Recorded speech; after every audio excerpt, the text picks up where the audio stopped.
Konnichiwa everybody, and welcome back to the latest pickups video.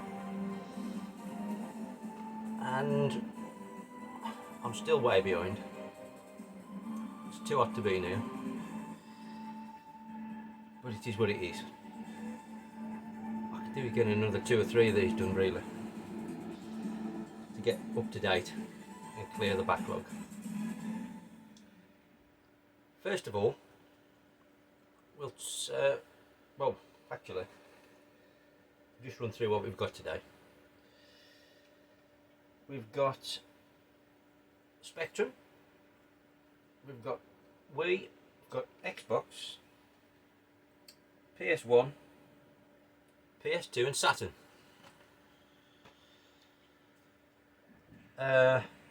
We'll start with the Spectrum, I think. I'll this first. And this first one, if you've been watching recently, you'll know I picked this up and unfortunately it didn't work. And I'm talking about Xeno. Now, after I showed the one I bought that didn't work, top lad that he is, Paul, Stu's Retro Reviews, got in touch and told me he'd got a spare. And he was willing to send it to me. Didn't want anything for it.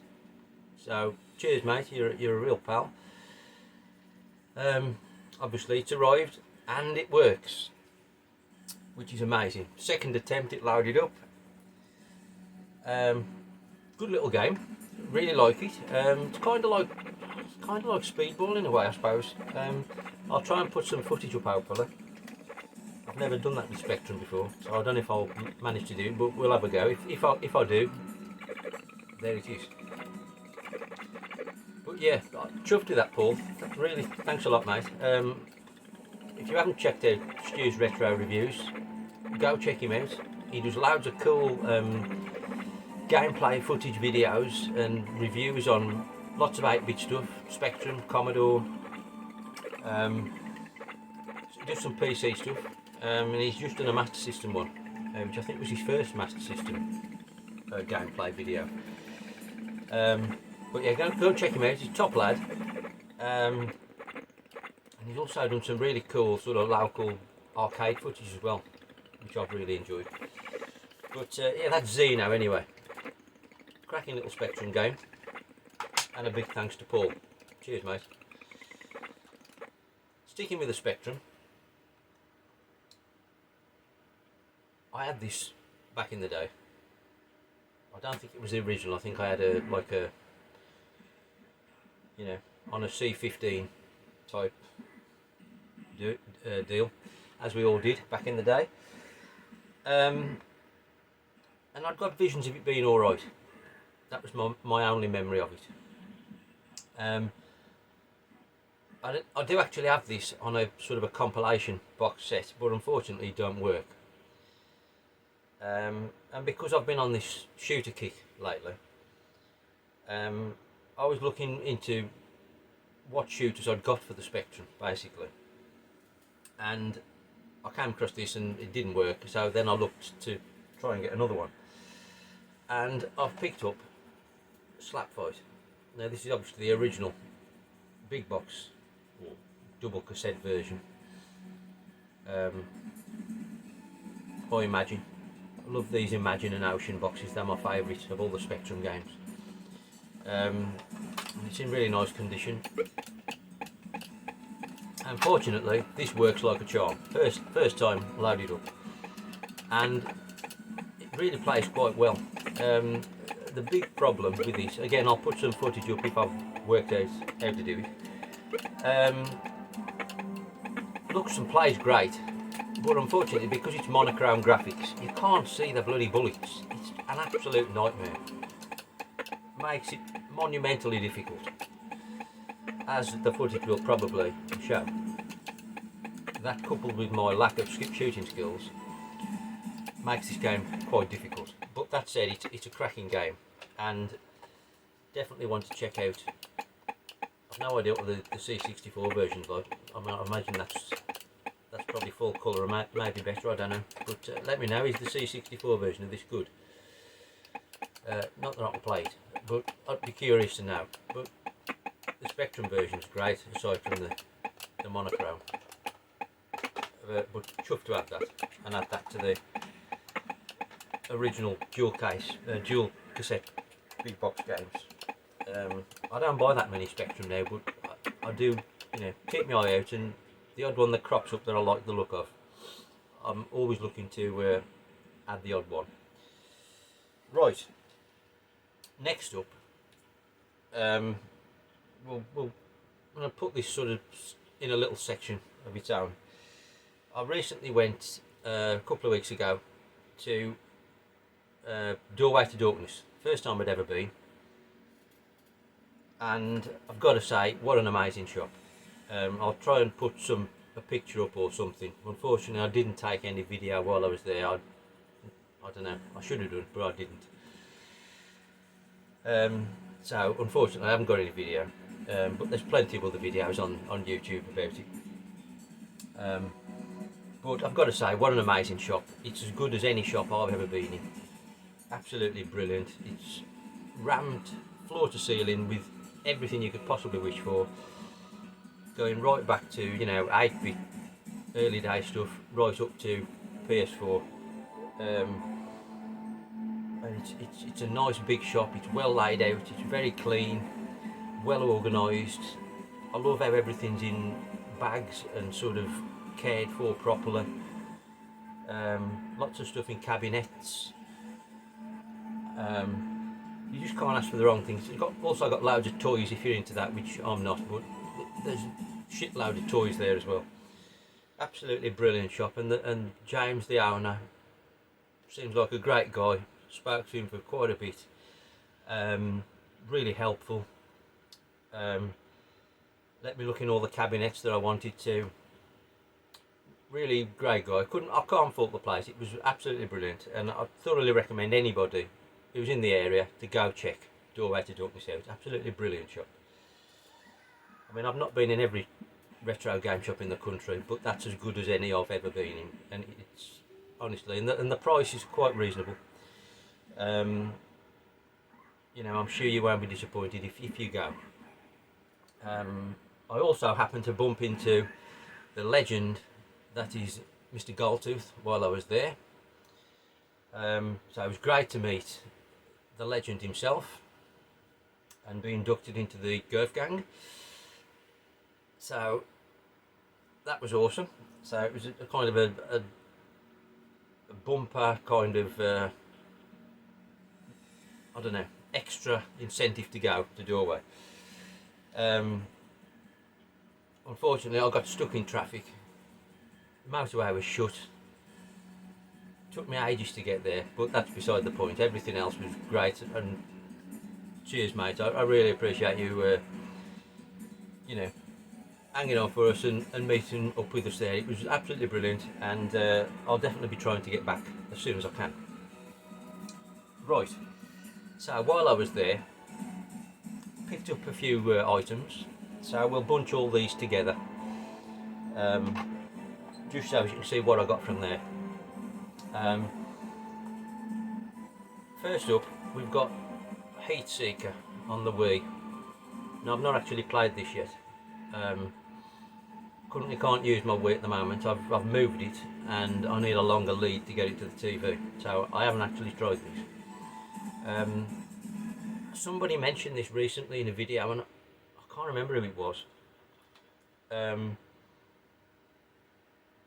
I can't even remember what they said about it really. But at the time, I remember thinking, "Oh, look out for that because it's cheap." And I think it's only £1 or £2. By Codemasters, obviously, but I think it's some kind of arcade, kind of you know, aeroplane shooter game. And it's in really nice nick. So like I say, it was £1 or £2 or something. I thought, well, I'm going to try it when it's in such a nice condition. There aren't that many Wii games I'm looking for now, really, but there are the odd few, and so chuffed to get that. And then mostly what I picked up from there were were original Xbox. All the ones Gold2th have presumably already got and left. So there's nothing kind of amazing here, but they were all items that interested me. And the first one I got was Rally Fusion. I'll try and put footage up for these again, as usual. I didn't know what to expect from this, to be honest.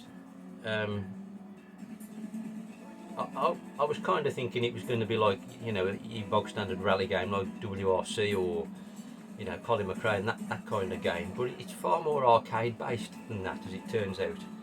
And while I wouldn't say it was brilliant, again, this is like £1 or £2. For the money, this is really quite a good little arcade race. The graphics aren't too bad, and it's quite a laugh. There's like a rally mode and there's a rallycross mode, so you can either race against competitors or be more on your own on the track. I mean, you know, it's not going to win any awards, and I can't imagine it did, but for the money, it's not a bad little racer, to be honest. If you see it, you know, if you're into that kind of thing, I'd definitely recommend picking it up for the money it costs. Then next we've got Super Monkey Ball Deluxe. Everybody's played Super Monkey Ball.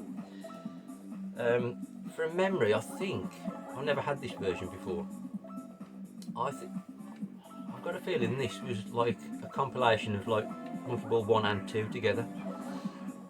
But I could be wrong. I don't know. Let me know if. But I think that's what this was from memory. I just never got round to buying this in the day. I kind of got sick of it on the GameCube after the second one, and I don't know. Not played it in quite a long time really, and I kind of feel the same with it now. I mean, it's all right. I think it's probably better for the mini games really. I mean, I like it. It's great. It was a novel game, and you know, at the time it was brilliant. But I'm not sure it aged particularly well for me. I do like it. It's obviously still a good game. But I don't feel about it the way I once did. But that's Super Monkey Ball Deluxe anyway. I've been on the lookout for that one for quite some time for the right price, but it always seems to be battered, or that's not brilliant, that one, but at least it's complete. Then next up, this is one I've seen loads of times and sort of dismissed it just because of the cover. And we've got Dark Summit. I never knew this was a snowboarding game, because the cover don't scream snowboarding game, does it?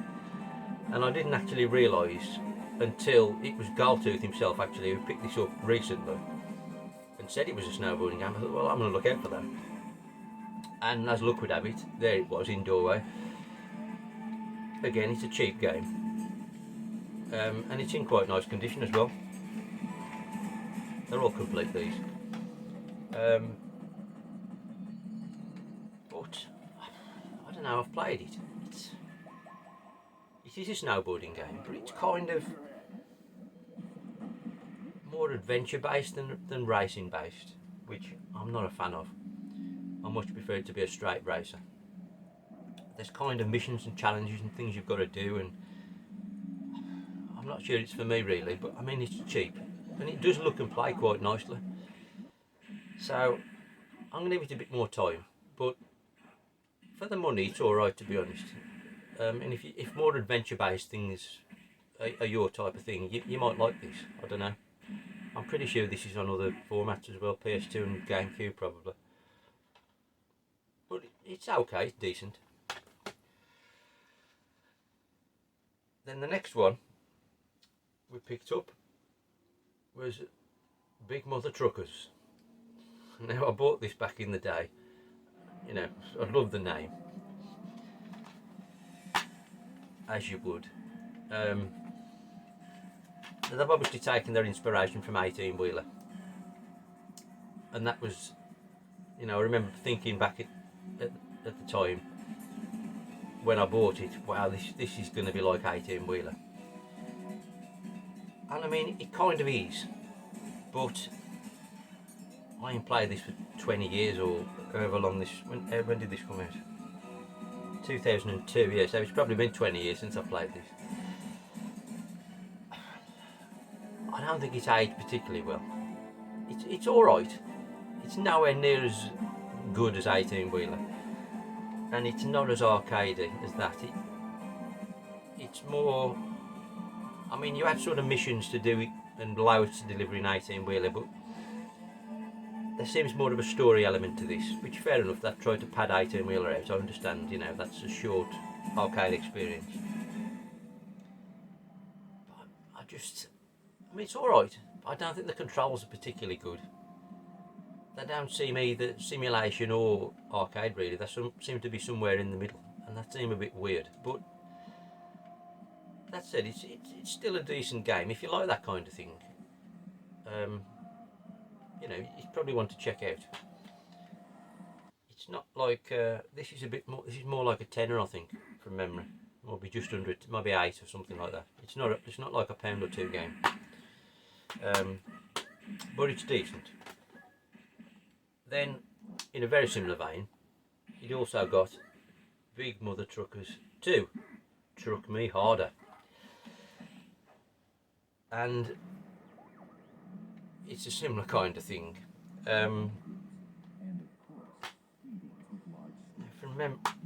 Again, it's in nice condition. This one's very rare. I've ever seen this one about, to be honest. It seems much rarer than the first one.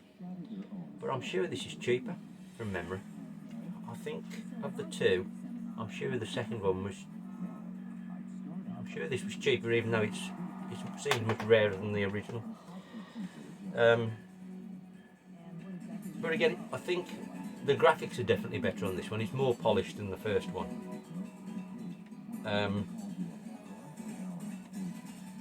But again, it's just not as good as 18-wheeler. But it's great to have it, and you know, I'm going to certainly be playing it a bit more. Again, that's definitely on. Well, the first one definitely was on the GameCube, I think, because I think that's where I had it. I'm not sure about the PS2. It might be. Right. Now, the last one I picked up from Doorway was an import title. He's got a good selection of import titles, to be honest. But there was only this one that stood out, that appealed to me at that time. And I've picked up Drift King for the PS1. Now, I wasn't actually sure at the time when I bought it what this was. I mean, I knew it was a racing game, obviously, and I knew it was like a Japanese street racing type game.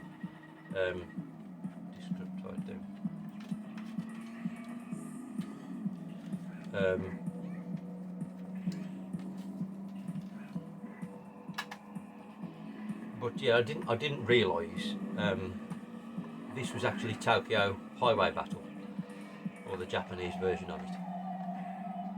I just thought it was another Japanese street racing game. Now I've already got this on the Saturn, which is Shotoku Battle 97, I think it's called. And you can get it PAL and American on the PlayStation, called Tokyo Highway Battle.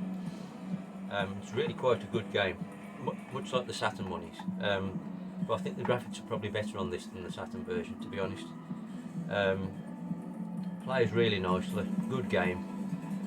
Really chuffed to get this one, and it was really quite a good price. This, I think it was up at 15 quid, I think, and it sells for quite a bit more than that on eBay. So it was a bit of a lucky find, to be honest.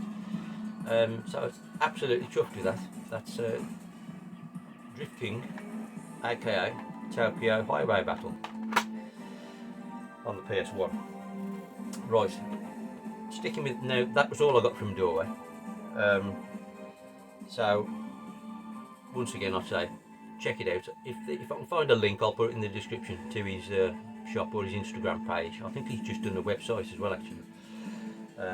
He was in the process of setting this up when I was there, and he was telling me about that. Sticking with the PS1, and again, kind of because of the shooter kick. And I picked up, if you remember, if you watched the previous episode, I picked up Layer Section on the Saturn, which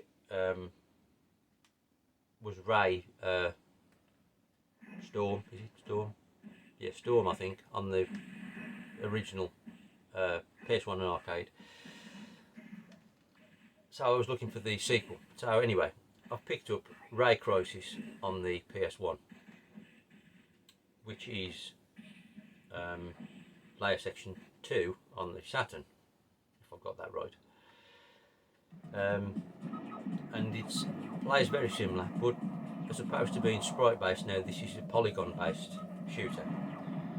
And it's still a great game, but I prefer the first one. I think the sprite based looks and plays better than this polygon based one myself. But it is nice to at least be able to play it, and I think I've got, because I've already got the other one on the, I've got Ray, Storm on the PlayStation already.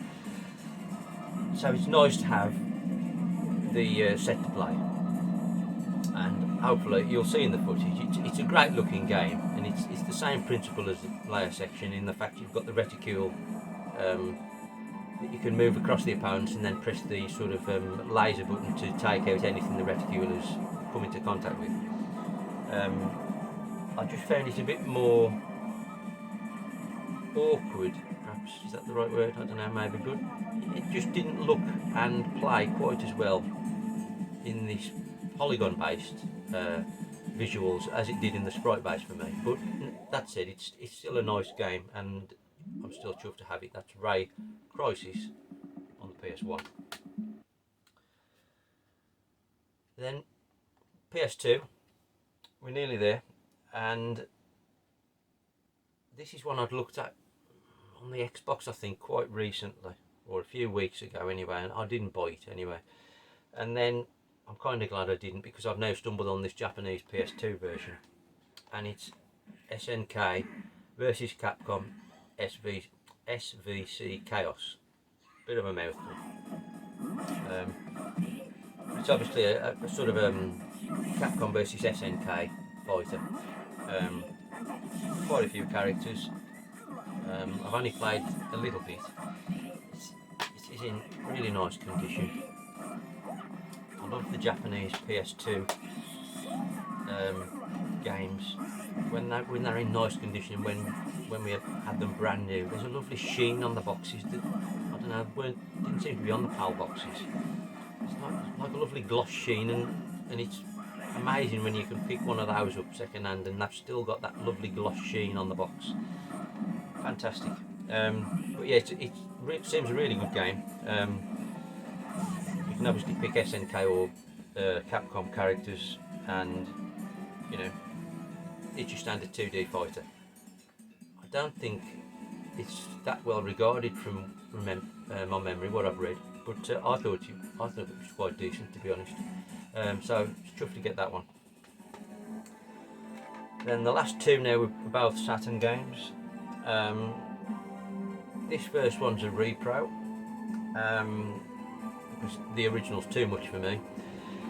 And this was recommended to me by Daz. So again, thanks Daz. This one I've never played or even remember back in the day.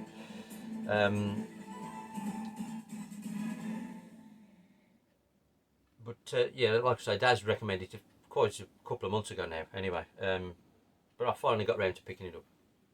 And it's this one, which is Tsukyu Gurentai, which is known as Terror Diver, I think, if my memory serves me right. Really good game, like this one. So it was a great tip, mate. Thank you. Yeah, it's a vertical shooter, but it's not really in a Tate mode. It's more of a, although it's vertical, it's more of a, you know, a square, or like a 4:3 star scenario, aspect ratio rather. which is a bit different to the normal, you know, vertical being Tate. So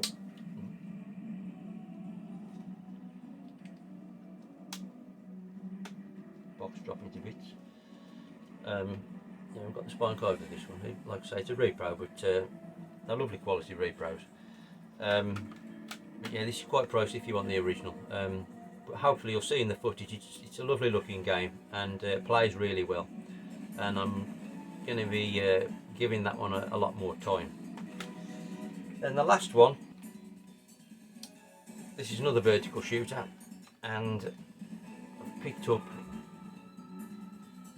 Sonic Wings Special. This is in a double CD case, because there's a tiny little